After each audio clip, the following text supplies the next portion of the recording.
गुरु प्यारी सात संगत जी, राधा स्वामी जी। सात संगत जी, आज का ये वीडियो संगत के लिए बहुत खास है। यूएसए में नामदान की लिस्ट पर सबके नाम के आगे एक टिक लगा होता है, लेकिन एक बीवी के नाम के आगे बाबा जी ने डबल टिक लगा दिए। जब आप दो टिक लगने का कारण सुनेंगे तो आप खुद ही हैरान रह जाएंगे और वीडियो के अंत में समझ आएगा कैसे बाबा जी ने उस बीवी के नाम के आगे दो टिक लगाए। बाबा जी विदेशों में बैठी संगत को नामदान के लिए कैसे फाइनल करते हैं। और दूसरी यह बात कि संत सदगुरु चाहे हमसे सात समुंदर पार ही दूर क्यों ना हो, उन्हें हमारे हर पल की खबर होती है। हर बात का उन्हें पता होता है कि उनके बच्चे क्या कर रहे हैं और कौन से रास्ते पर चल रहे हैं। इसलिए कहा जाता है कि सद्गुरु सात समंदर पार बैठी संगत की भी संभाल कर लेते हैं। इस बात में कितनी सच्चाई है वह तो आपको पता लग ही जाएगा कि जो पूर्ण संत होते हैं वह अपनी संगत की संभाल दुनिया के किसी भी कोने से कर लेते हैं। संगत जी, साखी को समझने के लिए जो साखी में दो अलग अलग बातें बताई जा रही हैं उनको ध्यान से सुनिएगा जी। साथ संगत जी, विदेशों में रहने वाली संगत को जब नामदान दिया जाता है तो उनकी लिस्ट को बाबा जी के पास भिजवाया जाता है और सदगुरु उनकी लिस्ट के पर लिखे हुए नामों के आगे टिक मार्क लगाते हैं। सदगुरु जी जिनके नाम के आगे टिक मार्क लगाते हैं उनको नामदान के लिए बुलाया जाता है। जिनके नाम के आगे टिक मार्क नहीं होता उन्हें नामदान के लिए मना कर दिया जाता है।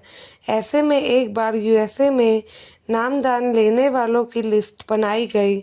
उस लिस्ट को इंडिया में सदगुरु के पास भिजवाया गया।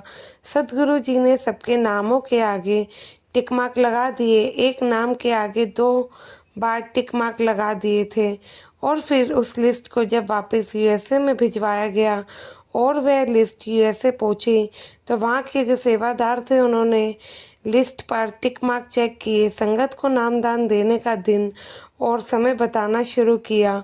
लेकिन जब डबल टिक मार्क वाले नाम तक पहुँचे तो वह सब वहाँ कंफ्यूज हो गए कि इस डबल टिक का क्या मतलब हो सकता है।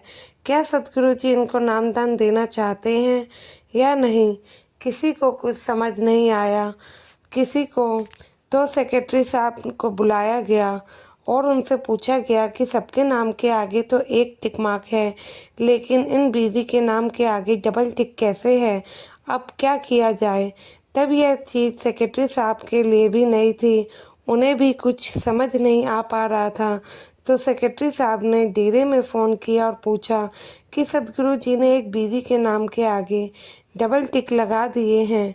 अब हम कंफ्यूज है कि इस बीवी को नामदान के लिए बुलाना है या मना करना है।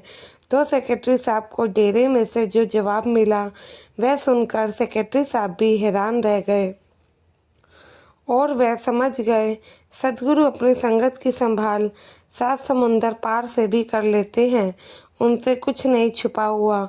डेरे से यूएसए वाले सेक्रेटरी साहब को बताया गया कि इस बीवी को बिल्कुल बुलाना है और सेक्रेटरी साहब ने पूछा फिर डबल टिक का क्या मतलब है।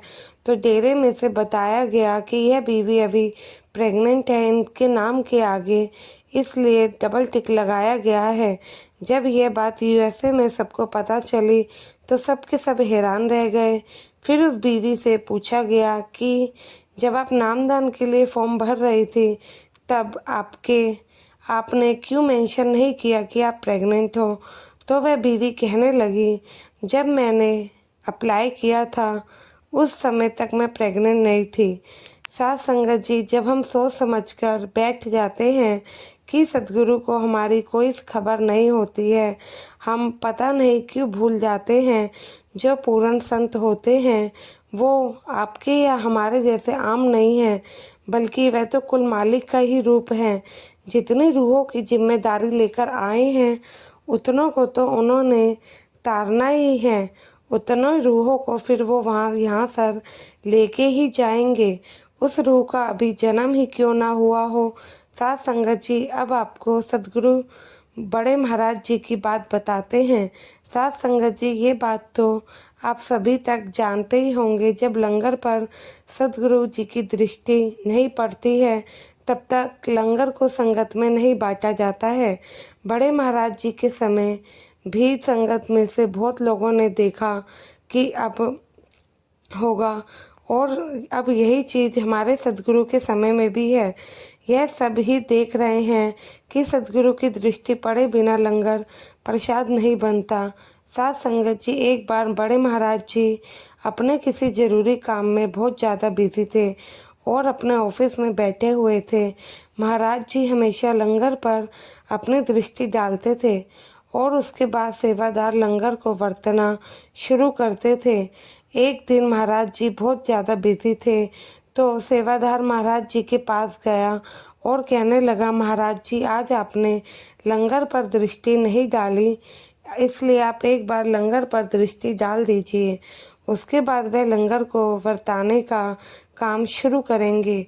तो महाराज जी ने कह दिया कि मैंने दृष्टि डाल दी है, अब आप लंगर बरताना शुरू कर दो।